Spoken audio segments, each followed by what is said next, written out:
Together since 2015.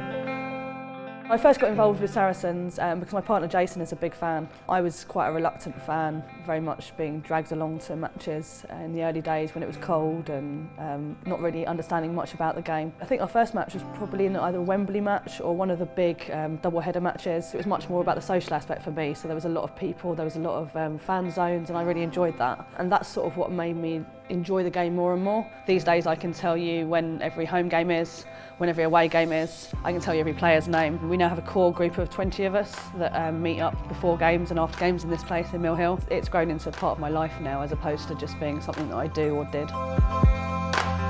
Rugby is very much more than just the game for me. There is obviously the 80 minutes, but beforehand it's about meeting up with fellow fans, visiting some of the stalls and stores that are in Allianz Park. Like we often visit Mrs Sanderson for her cakes.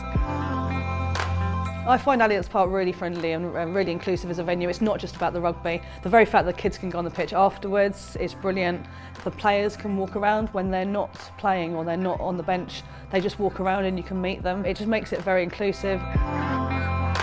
My season ticket means a lot to me now because it means I'm part of the club, part of the family. At the beginning of the week, if I'm waiting for a game, there's a lot of things that can really contribute to how I'm feeling. Social media, obviously waiting to see who the team are. Our friendship group has a lot of different WhatsApp groups where we're constantly going, who do you reckon who's going to be, who's meeting up, what time are you getting to Mill Hill? There's a lot of build up during the week, ready for the game.